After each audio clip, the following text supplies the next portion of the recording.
എല്ലാവർക്കും സ്വാഗതം. ഈ റിവ്യൂ ഇഷ്ടപ്പെടുവാണെങ്കിൽ ഒന്ന് ലൈക്ക് ചെയ്തും സബ്സ്ക്രൈബ് ചെയ്തും സപ്പോർട്ട് ചെയ്യണേ. അപ്പോൾ ആദ്യ രാത്രിയിലെ ബഹളങ്ങളെല്ലാം കഴിഞ്ഞ് മഹേഷും ഇഷിതയും കൂടെ വീട്ടിലോട്ട് വരുവാണ്, ഫ്ലാറ്റിലോട്ട് വരുവാണ്. ലിഫ്റ്റിൽ നിന്ന് ഇറങ്ങി വരുന്ന സമയത്ത് ഇഷിതയ്ക്ക് ഭയങ്കര ചിരിയാണ് കേട്ടോ.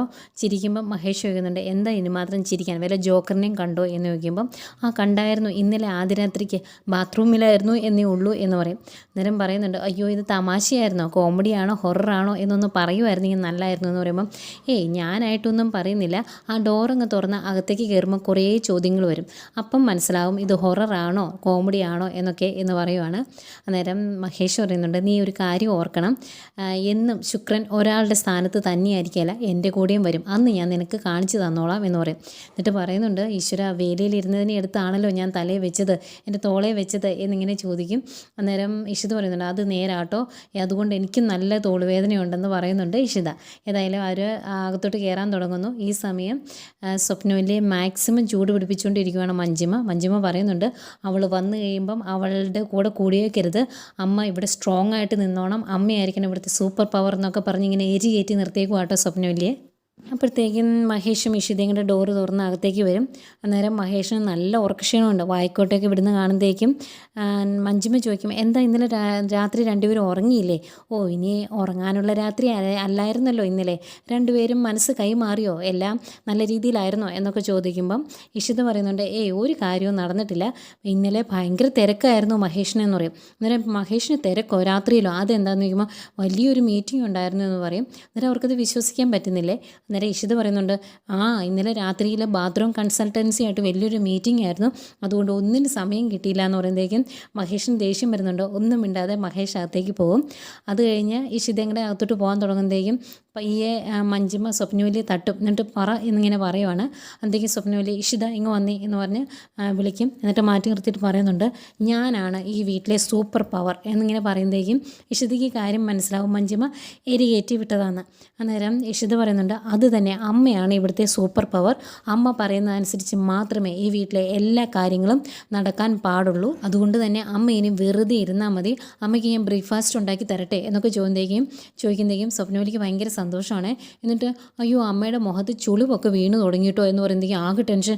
ആണോ, എൻ്റെ മുഖത്ത് ചുളിവുണ്ടോ എന്ന് ചോദിക്കുമ്പോൾ, ഉണ്ടെന്നേ, സാരമില്ല, ഞാനൊരു ഡോക്ടറല്ലേ, ഇതൊക്കെ ഞാൻ മാറ്റിത്തരാം എന്ന് പറയുമ്പോഴേക്കും ഭയങ്കര സന്തോഷമാകും സ്വപ്നവല്ലിക്ക്. അന്നേക്കും നീ എൻ്റെ മരുമകളല്ല, എൻ്റെ മോള് തന്നെയാണ് എന്ന് പറയും. എന്നിട്ട് പറയും, മോള് പോയി ഫ്രഷായിട്ട് പോരെ, അന്നേക്കും ബ്രേക്ക്ഫാസ്റ്റൊക്കെ എടുത്ത് വെക്കാമെന്ന് പറയും. അന്നേക്കും മഞ്ജിമ, അമ്മ ഞാൻ പറഞ്ഞ കാര്യം മറന്നുപോയോ എന്ന് ചോദിക്കും. അന്നേക്കും ദേഷ്യപ്പെട്ട് സ്വപ്നവല്ലി മഞ്ജിമയുടെ അടുത്തോട്ട് ചെല്ലും. എന്നിട്ട് ചോദിക്കുന്നുണ്ട്, നീ കൊള്ളാലോ ആൾ, എൻ്റെ മുഖത്ത് ചുളിവുകൾ വീണ കാര്യം നീ പറഞ്ഞോ? ഇല്ലല്ലോ, ആ കാര്യം എന്നോട് പറഞ്ഞത് എൻ്റെ മോളാണ്, എൻ്റെ മരുമകളല്ല, എൻ്റെ മോളാണ്, ഇനി തൊട്ടിവള് ആ പാടെല്ലാം ചുളിവെല്ലാം മാറ്റിത്തരാമെന്ന് പറഞ്ഞ് നീ കേട്ടില്ലേ, ഇങ്ങനെ വല്ലോ നിനക്ക് തോന്നിയായിരുന്നോ എന്നൊക്കെ ചോദിക്കുവാണ്. എന്നിട്ട് സ്വപ്നവല്ലി അങ്ങോട്ട് പോകും. അന്നേരം മഞ്ജിമ നോക്കി ഒരു ചിരിയൊക്കെ ചിരിച്ചിട്ട് ഇഷിതയെ അകത്തോട്ട് പോവാം. അകത്തേക്ക് കയറി ചെല്ലുന്ന ഇഷിത മഹേഷിനോട് ചോദിക്കുന്നുണ്ട്, എൻ്റെ ഡ്രസ്സൊക്കെ എവിടെയാണ് വെക്കേണ്ടതെന്ന്. അന്നേരം മഹേഷ് കൊണ്ടുവന്ന ബാഗിലുള്ള ഡ്രസ്സൊക്കെ തിരിച്ചെടുത്ത് വെച്ചുകൊണ്ടിരിക്കുവാണ് മഹേഷ്. അന്നേരം മഹേഷ് പറയും, എൻ്റെ ഈ തലയിലേക്ക് വെച്ചോന്ന്. അന്നേരം ഇഷിത പറയും, അയ്യോ ഒട്ടകത്തിൻ്റെ തലയിൽ വെക്കാൻ എനിക്ക് എത്തത്തില്ല, ഒന്ന് കുഞ്ഞ് തരാമോ എന്ന് ചോദിക്കുമ്പോൾ, നിൻ്റെ കോമഡി കേട്ടുകൊണ്ടിരിക്കാനൊന്നും എനിക്ക് സമയമില്ല, എനിക്ക് തിരക്കുണ്ടെന്ന് പറഞ്ഞ് ബാത്റൂമിലേക്ക് പോകാൻ തുടങ്ങുക. അന്നേരം ഇഷിത കയ്യെ പിടിച്ചിട്ട്, അയ്യോ എനിക്ക് ആദ്യം പോകണമെന്ന് പറയുമ്പോൾ, എനിക്ക് തിരക്കുണ്ടെന്നേ എന്ന് പറഞ്ഞ് മഹേഷ് അകത്തേക്ക് പോകും. അന്നേരം ഇഷിതയ്ക്ക് പിന്നെ ബാത്റൂമിൽ പോകാൻ പറ്റാത്തതുകൊണ്ട് ആ ഡ്രസ്സൊക്കെ അവിടെ വെച്ചിട്ട് ഒരു ടവൽ എടുത്തുകൊണ്ട് പുറത്തേക്ക് വരും. അന്നേരം നമ്മുടെ സ്വപ്നവല്ലിയാണ് രാവിലെ ചെമ്പനീർ പൂവ് കണ്ടുകൊണ്ട് ഭയങ്കരമായിട്ട് ചിരിച്ചുകൊണ്ടിരിപ്പുണ്ട്. അന്നേരം വന്നിട്ട്, അമ്മ എനിക്ക് ബാത്റൂമിൽ പോകണമായിരുന്നു എന്ന് പറയുമ്പം, അയ്യോ മോളെ റൂമിൽ തന്നെ ഉണ്ടല്ലോ ബാത്റൂം എന്ന് ചോദിക്കും. അന്നേരം പറയും, അതിൽ മഹേഷ് പോയി എന്ന് പറയുമ്പോൾ, അയ്യോ മറ്റേ ബാത്റൂമിലും ആളാണല്ലോ, ഒരു കാര്യം ചെയ്യും, മോൾ ഇവിടെ ഇരിക്കുക, അവരിറങ്ങട്ടെ എന്ന് പറയും. പക്ഷേ ഇഷിതയ്ക്ക് തിരക്കുള്ളത് കൊണ്ട് ഇഷിതയ്ക്ക് ആകെ ടെൻഷൻ, കുളിക്കണമല്ലോ, എന്ത് ചെയ്യണമെന്ന് ഓർത്തിങ്ങനെ നിൽക്കുവാണ്.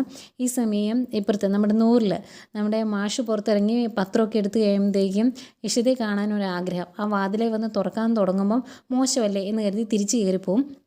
അന്നേരം പ്രിയാമണി മാഷിനെ അന്വേഷിക്കുന്നുണ്ടായിരുന്നു. രാവിലെ എഴുന്നേറ്റ് പത്രവും ഒക്കെ എടുത്ത് നല്ല ഉഷാറായിട്ട് നടന്നിരുന്ന മാഷിന് ആകെപ്പാടെ ഒരു ബുദ്ധിമുട്ട്, ആകെ ആങ്ങി തൂങ്ങിയൊക്കെ ഇങ്ങനെ ഇരിക്കുക. അന്നേരം എന്ത് പറ്റിയെന്ന് ചോദിക്കുമ്പം, ഒരു ഉഷാറില്ല മോൾ ഇവിടെ ഇല്ലാത്തത് കൊണ്ട് എന്ന് പറയും. അന്നേരം പ്രിയാമണി പറയുന്നുണ്ട്, മോൾ ഇവിടെ ഉണ്ടെങ്കിൽ ആകെപ്പാടെ ഒരു ബഹളമല്ലേ, എഴുന്നേറ്റ് വരുന്നത് അമ്മ ഒരു സ്ട്രോങ് കോഫി എനിക്ക് തിരക്കുണ്ടേ എന്നൊക്കെ പറഞ്ഞിട്ട് ഓടിച്ചാടി നടന്നേനെ എന്നിങ്ങനെ പറഞ്ഞ് തീർക്കുമ്പോഴേക്കും ഡോറും തുറന്ന് ഇഷിത് വരുന്നു. അമ്മ ഒരു സ്ട്രോങ് കോഫി എടുത്ത് വെക്കണേ, എനിക്ക് തിരക്കുണ്ട്, ഞാൻ കുളിച്ചിട്ട് വരാം, അച്ഛൻ ചായ കുടിച്ചായിരുന്നോ എന്നൊക്കെ ചോദിക്കും. അന്നേരം ഇവരിങ്ങനെ അന്തിച്ച് നിൽക്കുവാണേ. അന്നേരം എനിക്ക് തിരക്കുണ്ട്, ഞാൻ പോയി കുളിച്ചിട്ട് വരട്ടെ എന്ന് പറഞ്ഞിട്ട് അങ്ങ് പോവാം കേട്ടോ. അന്നേരം ഇവരിങ്ങനെ അന്തിച്ച് നിൽക്കുവാണ്.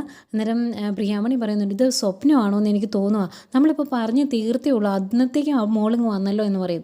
എന്നിട്ട് കോഫി എടുക്കാനായിട്ട് പോവാണേ. അന്നേരം മാഷിന് ടെൻഷൻ, അതെന്താ മോള് ഇങ്ങോട്ട് വന്നത്, അവൾ ശരിക്കും അവിടെയല്ലേ നിൽക്കേണ്ടത് എന്നൊക്കെ ഇങ്ങനെ ടെൻഷനോട് ചോദിക്കുക. അന്നേരം പ്രിയാമണി പറയുന്നുണ്ട്, മാഷെ ആവശ്യമില്ലാത്തൊന്നും മനസ്സിൽ കയറ്റണ്ട, അവളുടെ വീടാണിത്, അവൾ ഇങ്ങോട്ട് വന്നു, അവൾ പോയി കുളിച്ചിട്ട് വരട്ടെ, വരുമ്പം കോഫി കൊടുക്കാം, ടെൻഷനൊന്നും അടിക്കണ്ട, ആവശ്യമില്ലാത്തൊന്നും ചിന്തിക്കേണ്ട എന്നൊക്കെ പറയുന്നു. ഏതായാലും റൂമിലേക്ക് ചെല്ലുന്ന ഇഷിത ബാത്റൂമിലായിരുന്നു സുചിത്ര. ബാത്റൂമിൽ തട്ടും. എന്നിട്ട് സുചിത്ര ഇറങ്ങി വരും. ആഹാ, രാവിലെ ഇങ്ങോട്ട് പോകുന്നോ എന്ന് ചോദിക്കും. എന്നിട്ട് അതെ, എനിക്ക് കുറച്ച് വിശേഷങ്ങളൊക്കെ ചോദിക്കാനുണ്ട് എന്ന് പറഞ്ഞ് പിടിച്ചിരുത്തും. എന്നിട്ട് ചോദിക്കും, ഇന്നലെ രാത്രി എന്തൊക്കെ നടന്നു പറ എന്ന് പറയും. അന്നേരം ഒന്നും നടന്നില്ല, ആശാൻ ബാത്റൂമിൽ തന്നെയായിരുന്നു എന്ന് പറയും. അന്നേരം സുചിത്ര അതെന്താ സംഭവം എന്ന് ചോദിക്കുന്നു. അന്നേരം പറയും, ഡയേറിയ ആകെ ക്ഷീണിച്ചു പോയി ആശാൻ എന്ന് പറയും. അന്നേരം സുചിത്ര ചോദിക്കുന്നുണ്ട്, എങ്ങനെയാ മനസ്സ് തുറന്ന് സംസാരിച്ചോ അതോ ഇന്നലെ അടി തന്നെയായിരുന്നു എന്ന് ചോദിക്കുമ്പോൾ അത് അങ്ങനെയൊക്കെ തന്നെയാണ്, പിന്നെ ആൾ ഇത്തിരി മുൻകോപിയാന്നേ ഉള്ളൂ, പാവമാ എന്ന് പറയും. അന്നേരം സുചിത്ര പറയുന്നുണ്ട്, ചേച്ചി ഒട്ടും വിട്ടു കൊടുക്കരുത് എന്ന്. അന്നേരം ഇഷിത പറയും, ഇടയ്ക്കൊക്കെ വിട്ടു കൊടുക്കാമെന്നേ, ആളൊരു പാവമാ, മുൻകോപം ഉണ്ടെന്നേ ഉള്ളൂ, ചില സമയത്തെ സംസാരം കേൾക്കുമ്പോൾ നമുക്ക് ചിരി വരും, ശരിക്കും മഹേഷിൻ്റെ ആ ദേഷ്യം മുൻശുണ്ടിയൊക്കെ കാണാൻ എനിക്ക് ഇഷ്ടമാണ് എന്ന് ഇഷിത പറയുവാണ്. എന്നിട്ട് പറയും, തിരക്കുണ്ട്, പെട്ടെന്ന് കുളിച്ചിട്ടങ്ങ് ചെല്ലണം, ഇന്ന് കോടതി പോകാനുള്ളതാണ്, ചിപ്പിമോളെ ഇന്ന് കിട്ടുമെന്ന് പറയുമ്പം സുചിത്ര ചോദിക്കുന്നുണ്ട്, ഇന്ന് മോള് വരുമോ, വന്നു കഴിഞ്ഞാൽ കട്ടുറുമ്പാവോ എന്ന് ചോദിക്കുമ്പം പിന്നെ കട്ടുറുമ്പൊന്നുമല്ല, അത് അവൾ എൻ്റെ ഏഞ്ചലാണ് എന്നിങ്ങനെ സന്തോഷത്തോടെ പറയുവാണ് ഇഷിത. ഈ സമയം ഇപ്പുറത്ത് അവർ ബ്രേക്ക്ഫാസ്റ്റ് കഴിക്കാൻ വേണ്ടി ഇരുന്നു. അന്നേരം സ്വപ്നവല്ലി ചോദിക്കുന്നുണ്ട് മഞ്ജിമയോട്, ഇഷിത എന്തിനാ? അന്നേരം അമ്മ അറിഞ്ഞില്ലേ, അവൾ നേരെ അവളുടെ വീട്ടിലോട്ട് പോയി, നമ്മുടെ വീട്ടിൽ വൃത്തിയില്ല പോലും, നമ്മുടെ ബാത്റൂം ഒന്നും കൊള്ളില്ല എന്ന്, അങ്ങനെ അവൾ അങ്ങോട്ട് പോയത് എന്ന് പറയും. അന്തേക്കും സ്വപ്നവല്ലി, ആഹാ അവൾ അങ്ങനെ ചെയ്തോ എന്നിങ്ങനെ ചോദിക്കും. എന്നിട്ട് അതുകൊണ്ടൊന്നും ആയിരിക്കില്ല, മിക്കവാറും പ്രിയാമണി വിളിച്ചുകൊണ്ടായിരിക്കും എന്ന് പറയുമ്പോൾ, അമ്മയുടെ മനസ്സ് അലിഞ്ഞു തുടങ്ങി, ഞാൻ പറഞ്ഞതല്ലേ അമ്മ ഇങ്ങനെയൊന്നും വേണ്ട, അമ്മ നല്ല സ്ട്രോങ് ആയിട്ട് നിൽക്കണമെന്ന്. അവൾ വന്ന് 2 പഞ്ചാര വർത്തമാനം പറയുമ്പോഴേക്കും അമ്മ അങ്ങ് അലിഞ്ഞു പോകും. അങ്ങനെയൊന്നും ചെയ്യരുത്, അമ്മയാണ് ഇവിടെ സൂപ്പർ പവർ, ഇതിപ്പം അവർ വിളിച്ചിട്ട് പോയതാണെങ്കിലും അമ്മയുടെ അനുവാദം ചോദിക്കണ്ടേ, അങ്ങനെയല്ലേ ചെയ്യേണ്ടത്, ഇതൊന്നും ഇല്ലാണ്ട് അവൾ അങ്ങോട്ട് പോയത് കണ്ടോ, അത് അഹങ്കാരമല്ലേ എന്നൊക്കെ ചോദിക്കും. അന്നേരത്തേക്കും പിന്നെയും ചൂട് പിടിച്ചിട്ടോ സ്വപ്നവല്ലിക്ക്, അത് തന്നെ, എങ്കിൽ ഞാൻ കാണിച്ചു കൊടുക്കാം അവളെ എന്നിങ്ങനെ പറഞ്ഞുകൊണ്ടിരിക്കുക. ഈ സമയം കുളിയെല്ലാം കഴിഞ്ഞിട്ട് വന്നിട്ടോ ഇഷിത ഇപ്പുറത്ത്. അന്നേരം അവർക്കൊരു രണ്ടുപേർക്കും ഭയങ്കര സന്തോഷം, ഇങ്ങനെ സൂക്ഷിച്ച് നോക്കി നിൽക്കുക ഇഷിതയെ. അന്നേരം എന്തിനാ നിങ്ങൾ രണ്ടുപേരും എന്നെ ഇങ്ങനെ നോക്കുന്നത്, ആദ്യമായിട്ട് കാണുവാണോ എന്ന് ചോദിക്കുമ്പം മാഷ് പറയുന്നുണ്ട്, നീ വിവാഹമൊക്കെ കഴിഞ്ഞില്ലേ, വിവാഹിതയായ ഒരു മകളെ കാണുന്ന സന്തോഷമാണ് എനിക്കെന്ന് പറയുമ്പം അതോർത്ത് നിങ്ങൾ വിഷമിക്കുകയൊന്നും വേണ്ട, നിങ്ങളുടെ മനസ്സെന്താണ് എന്നൊക്കെ എനിക്കറിയാം, ഞാനിവിടെ തൊട്ടടുത്ത് തന്നെ ഇല്ലേ എന്ന് ചോദിക്കും. അന്നേരം അതൊക്കെ സത്യമാണ് മോളെ, ഏതായാലും ഇരിക്കാം, നമുക്ക് ഒരുമിച്ച് ഫുഡ് കഴിക്കാമെന്ന് പറയുമ്പം ഇഷിത പറയുന്നുണ്ട്, എനിക്കൂടെയുള്ള ബ്രേക്ക്ഫാസ്റ്റ് അവിടെ ഉണ്ടാക്കി കാണും, ഞാൻ അവിടെ നിന്നല്ലേ കഴിക്കണ്ടേ, ഞാൻ അങ്ങോട്ട് പോയിക്കോളാം എന്ന് പറയുമ്പം പ്രിയാമണി പറയുന്നുണ്ട്, അത് തന്നെയാണ് ശരി, മോൾ അവിടെ പോയി ഭക്ഷണം കഴിച്ചോ എന്ന് പറയും. എന്നിട്ട് പറയുന്നുണ്ട്, നിങ്ങൾ വിഷമിക്കുകയൊന്നും വേണ്ട, എൻ്റെ വിവാഹം കഴിയണം എന്നതായിരുന്നു നിങ്ങളുടെ ഇത്രയും നാളത്തെ ആഗ്രഹം, ഇപ്പോൾ ഇതാണോ വിഷമം എന്ന് ചോദിക്കുമ്പം ഒരു വിഷമവും ഇല്ല, നീ കൂടെ ഇല്ലാത്തതിൻ്റെ ഒരു ശൂന്യത അത്ര മാത്രമേ ഉള്ളൂ എന്ന് പറഞ്ഞ് സന്തോഷത്തോടെ ഇഷിത അപ്പുറത്തേക്ക് പോവാണ്. അപ്പുറത്ത് ചെല്ലുമ്പം അവർ ബ്രേക്ക്ഫാസ്റ്റ് കഴിക്കാൻ വേണ്ടി ഇരിക്കുമായിരുന്നല്ലോ. അന്നേരം മോളൂടെ ഇരിക്കുക എന്ന് പറയുമ്പോഴേക്കും ഇഷിത ഡൈനിങ് ടേബിളിൽ നോക്കുമ്പോൾ എല്ലാം നോൺ വെജ് ആയിരിക്കുന്നത്. അപ്പം ഇഷിത കഴിക്കില്ലാത്തതുകൊണ്ട് അത് പറയാനൊന്നും നിൽക്കുന്നില്ല. ഇഷിത, വേണ്ടമ്മേ എനിക്കിപ്പോൾ വേണ്ട, എനിക്ക് ഒരു ഗ്ലാസ് ചായ മതി, അത് ഞാൻ എടുത്ത് കുടിച്ചോളാം എന്ന് പറഞ്ഞാൽ ഇഷിത അടുക്കളയിലേക്ക് പോവാം. ഏതായാലും ഇപ്പുറത്ത് നമ്മുടെ പ്രിയാമണി എല്ലാവരെയും ഫുഡ് കഴിക്കാൻ വിളിക്കുന്നുണ്ട്. അന്നേരം മാഷ് വരും. സുചിത്ര അന്നേരം പുറത്തിറങ്ങിയിട്ടില്ല. അന്നേരം പറയുന്നുണ്ട്, ഇവൾ ഇതുവരെ പുറത്തേക്ക് വന്നില്ലേ, അവൾ ആകെപ്പാടെ ചായ കുടിക്കാൻ വേണ്ടി ഒന്ന് പുറത്തോട്ട് ഇറങ്ങുന്നത്, ഇന്ന് അതും വന്നില്ല, ഞാൻ കൊണ്ടു കൊടുക്കുമായിരുന്നു, അങ്ങ് ചെല്ലട്ടെ, ഞാൻ 2 എണ്ണം പറഞ്ഞിട്ട് ഉള്ളെന്ന് പറഞ്ഞ് പോകാൻ തുടങ്ങുമ്പം മാഷ് പറയുന്നുണ്ട്, അവളെ കൂടെ പിണക്കി അയക്കണ്ട, പിന്നെ നമ്മൾ മുഖത്തോട് മുഖം നോക്കി ഇവിടെ ഇരിക്കേണ്ടി വരുമെന്ന് പറയുമ്പം അത് കേട്ടോണ്ട സുചിത്ര വരുന്നത്. അപ്പോൾ സുചിത്ര പറയും, അത് തന്നെ, എന്നോട് ഇച്ചിരി മര്യാദയ്ക്കൊക്കെ പെരുമാറിയില്ല, ഞാൻ പിണങ്ങി അങ്ങ് പോകുമെന്ന് പറയും. അന്നേരം പ്രിയാമണി പറയുന്നുണ്ട്, പിന്നെ ഈ ഫുൾ ടൈം കിടന്ന് ഉറങ്ങുന്ന നീ ഇവിടെ നിന്നില്ലെങ്കിൽ എനിക്ക് കുഴപ്പമൊന്നുമില്ല, നീ പൊയ്ക്കോ എന്ന് പറയും. അന്നേരം അയ്യോ, ഈ പറയുന്ന രീതിയിലുള്ള ഈ രാവിലെ എഴുന്നേറ്റ് 7:30 വെളുപ്പിന് എഴുന്നേറ്റ് കുളിച്ച് മിറ്റ് പഠിക്കുന്ന പരിപാടിയൊന്നും എനിക്കറിയാൻ മേലേ എന്നിങ്ങനെ ഇവർ പറഞ്ഞുകൊണ്ടിരിക്കുകയാണ്. അതുപോലെ ഇപ്പുറത്തും സ്വപ്നവല്ലി എല്ലാവരെയും ബ്രേക്ക്ഫാസ്റ്റ് കഴിക്കാൻ വേണ്ടി വിളിക്കുന്നു. രാമനും കൈലാഷും ഒക്കെ വന്നു. അന്നേരം രാമൻ ഡൈനിങ് ടേബിളിൽ നോക്കുമ്പം എല്ലാം നോൺ വെജ് ആണെന്ന് മനസ്സിലാവുമല്ലോ. ഇരുന്നിട്ട് ഞാൻ ഇപ്പോൾ വരാം എന്ന് പറഞ്ഞാൽ പെട്ടെന്ന് പുറത്തേക്ക് ഇറങ്ങിപ്പോയേ.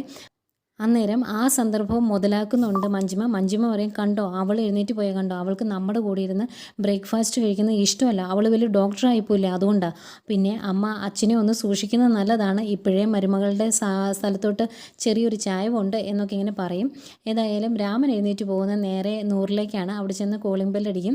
എന്നിട്ട് അകത്ത് വന്നിട്ട് നിങ്ങൾ ബ്രേക്ക്ഫാസ്റ്റ് കഴിക്കാൻ തുടങ്ങുമായിരുന്നു എന്നൊക്കെ ചോദിക്കും. കുറച്ച് കുച്ചിലൊക്കെ ചോദിച്ചിട്ട് നിങ്ങൾ ബ്രേക്ക്ഫാസ്റ്റ് കഴിക്കാൻ തുടങ്ങുമായിരുന്നോ, എന്നാൽ ഞാനും കൂടി ഇരുന്നാലോ എന്ന് ചോദിക്കുമ്പോൾ അയ്യോ വളരെ സന്തോഷം എന്ന് പറഞ്ഞ് എല്ലാവരോടും ഇരുന്ന് കഴിക്കാൻ തുടങ്ങുക. ഇരുന്ന് കഴിഞ്ഞ് രാമൻ പറയും, അയ്യോ ഞാൻ ഗുളിക കഴിച്ചില്ല എന്ന് പറയുമ്പം സുചിത്രയോട് പോയി എടുത്തുകൊണ്ട് വരാൻ പറയും പ്രിയാമണി. അന്നേരം അത് വേണ്ട, എൻ്റെ ഗുളികയല്ല, അത് എനിക്കേ അറിയത്തുള്ളൂ, ഒരു കാര്യം ചെയ്താൽ മതി, എനിക്ക് ഇച്ചിരി പാഴ്സലാക്കി തരാമോ എന്ന് ചോദിക്കും. അന്നേരം അതിനെന്താ എന്ന് പറഞ്ഞ് പ്രിയാമണി അകത്തോട്ട് പോകുമ്പോഴേക്കും മാഷ് പറയുന്നുണ്ട്, ഇത്തിരി കൂടുതലെടുത്തോ, ഇനിയിപ്പോൾ അവിടെ ആർക്കെങ്കിലും കഴിക്കാൻ താല്പര്യം ഉണ്ടെങ്കിൽ അവരോട് കഴിച്ചോട്ടെ എന്ന് പറയും. എടുക്കാമെന്ന് പറഞ്ഞ് പ്രിയാമണി കുറച്ച് കൂടുതൽ ഇഡ്ഡലിയും ചമ്മന്തിയൊക്കെ രാമൻ്റെ കൊടുത്തു വിടുവാണ്. ഈ സമയം നമ്മുടെ ഈഷിത ഹോസ്പിറ്റലിലെ കുറച്ച് കാര്യങ്ങളൊക്കെ വിളിച്ച് അവരുടെ അസിസ്റ്റൻസ് ഉണ്ടല്ലോ അവരോടൊക്കെ പറഞ്ഞു കൊടുക്കുന്നുണ്ട്. അന്നേരവും മഞ്ജിമയ്ക്ക് പറ്റുന്ന രീതിയിൽ സ്വപ്നവിലെ ചൂട് പിടിപ്പിക്കുന്നുണ്ട്. കണ്ടോ അവളുടെ ഡോക്ടറെ പവർ അമ്മയോട് കാണിച്ചു തുടങ്ങി എന്നൊക്കെ പറഞ്ഞ് പിന്നെ എരികേറ്റ് കൊടുക്കുക. അന്നേരം ഇത് കേട്ടോണ്ടാണ് അങ്ങോട്ട് കൈലാഷ് വരുന്നത്. അപ്പോൾ കൈലാഷ് ചോദിക്കും, ഇതിനു മുമ്പ് ഈഷിതയ്ക്കെതിരെ നിങ്ങൾ പരാതി ഉണ്ടാക്കി, ഈഷിതയുടെ അച്ഛനെ വരെ പോലീസ് സ്റ്റേഷനിൽ കയറ്റിയതാണ്, ഇനിയും അങ്ങനെയുള്ളതൊക്കെ പറഞ്ഞു ഉണ്ടാക്കണോ, അതിന് ഇത് ഇവിടുന്ന് ഇറക്കി വിടേണ്ട കാര്യമുണ്ടോ എന്നൊക്കെ ചോദിക്കും. അന്നേരം അതൊക്കെ അന്ന് അബദ്ധം പറ്റിയതില്ല, ഒന്നും മിണ്ടാണ്ടിരിക്കുക എന്ന് മഞ്ജിമ കൈലാഷിനോട് പറയുന്നുണ്ട്. അന്നേക്കും രാമൻ ഇപ്പുറത്ത് ഫുഡൊക്കെ ആയിട്ട് വരും. എന്നിട്ട് ഇഷിതയോട് ചോദിക്കുന്നുണ്ട്, നല്ല ഒന്നാം തരം ഇഡ്ഡലിയും ചമ്മന്തിയോ വേണോ എന്ന് ചോദിക്കും. എന്നിട്ട് ഇഷിത കഴിക്കാമെന്ന് പറയും. അങ്ങനെ അവർ 3 പേരൂടെ ഇഷിതയും രാമനും കൈലാഷോട് ഇരുന്ന് ഫുഡ് കഴിക്കും. കൈലാഷ് പറയുന്നുണ്ട്, ഇഡ്ഡലിയും ചമ്മന്തിയും ഒക്കെ ആണെങ്കിൽ എനിക്കും വേണമെന്ന് പറഞ്ഞാണ് ഇരിക്കുന്നത്. ഒരു ഭക്ഷണം കഴിച്ചുകൊണ്ടിരിക്കുമ്പോൾ രാമൻ ചോദിക്കും, എങ്ങനെയുണ്ട് മോളെ എന്ന് ചോദിക്കുമ്പം ചിരിച്ചുകൊണ്ട് എനിക്ക് ഇഷ്ടപ്പെട്ടു, നല്ല ഇഡ്ഡലിയും ചമ്മന്തിയും ഒക്കെ തന്നെയാണ് പ്രിയാമണിയുടെ എന്നിങ്ങനെ പയ്യെ പറയും. അന്നേരം മോളെ വിഷമിപ്പിക്കില്ല എന്ന് മോളുടെ അച്ഛന് ഞാൻ വാക്ക് കൊടുത്തിട്ടുണ്ടായിരുന്നു, അതുകൊണ്ടായെന്ന് പറയും. അപ്പോൾ ഇവരിങ്ങനെ ഭയങ്കര സന്തോഷത്തോടെ സംസാരിക്കുന്നത് മഞ്ജിമയ്ക്ക് ഇഷ്ടപ്പെട്ടില്ല. മഞ്ജിമ വീണ്ടും പറയും, കണ്ടോ അച്ഛനെ അവൾ വീഴ്ത്തി, ഇനി അടുത്തത് മഹേഷിനെ ആയിരിക്കും, എന്നിട്ട് അവൾ 100 പോയി സ്ഥിരതാമസമാക്കും, വേണേ ചിപ്പിമോളും കൂടെ പോകും എന്ന് പറയും. അന്നേരം അതിന് ഞാൻ അനുവദിക്കത്തില്ല എന്ന് പറയുവാണ് നമ്മുടെ സ്വപ്നവല്ലി. ഏതായാലും ഭക്ഷണം കഴിച്ചുകൊണ്ടിരിക്കുന്നതിനിടയ്ക്ക് കൈലാഷ് പറയുന്നുണ്ട്, നല്ല സൂപ്പർ ഇഡ്ഡലിയും ചമ്മന്തിയാണ്, ഇത് എവിടുന്നാണ് വാങ്ങിച്ചത് എന്നൊക്കെ ചോദിക്കും. അന്നേരം രാമൻ പറയുന്നുണ്ട്, അതൊക്കെ ഒരു സസ്പെൻസാണ്, പറയില്ല എന്ന്. ഏതായാലും അവർ ഭക്ഷണം കഴിച്ചുകൊണ്ടിരിക്കുന്നതേക്കും മഹേഷ് റെഡിയായി ഇറങ്ങി വരും. മഹേഷിന് ഇച്ചിരി അവശതയാട്ടോ, കാരണം വയറിന് സുഖമില്ലായിരുന്നത് കൊണ്ട് തന്നെ. അന്നേരം സ്വപ്നവല്ലി ചോദിക്കുന്നുണ്ട്, കാപ്പി കുടിക്കുന്നില്ലേ എന്ന്. അന്നേരം ഒന്നും വേണ്ട എന്ന് പറയും. അന്നേരം ഇഷിത ചോദിക്കുന്നുണ്ട്, ഞാൻ എടുത്തു തന്നിരുന്ന മരുന്ന് കഴിച്ചായിരുന്നോ എന്ന് ചോദിക്കുമ്പോൾ ആ മരുന്ന് കഴിച്ചായിരുന്നു എന്ന് പറയും. എന്നിട്ട് ഇഷിതയോട് പറയുന്നുണ്ട്, താഴോട്ട് വന്നാൽ മതി, ഞാൻ താഴെ വെയിറ്റ് ചെയ്യാമെന്ന് പറയും. അതുപോലെ സ്വപ്നവല്ലിയോടും ധൃതിയൊന്നും വേണ്ട, പയ്യെ വന്നാൽ മതി കേട്ടോ, കോടതി പോകാനുള്ളതല്ലേ എന്ന് പറഞ്ഞിട്ട് മഹേഷിന് ഇത്തിരി വിഷമം പോലെയാണ്. മഹേഷ് താഴേക്ക് ഇറങ്ങി പോവാണ്. അന്നേരം ഇഷിതയ്ക്ക് മഹേഷിനെ ഭാവം കാണുമ്പോൾ ഇത്തിരി വിഷമമൊക്കെ ആവുന്നുണ്ട്. അങ്ങനെ ഇത്തിരി സങ്കടത്തോടെ ഇരിക്കുന്ന ഇഷിതയും കാണിച്ചുകൊണ്ട് ഇന്നത്തെ എപ്പിസോഡ് അവസാനിക്കുന്നു.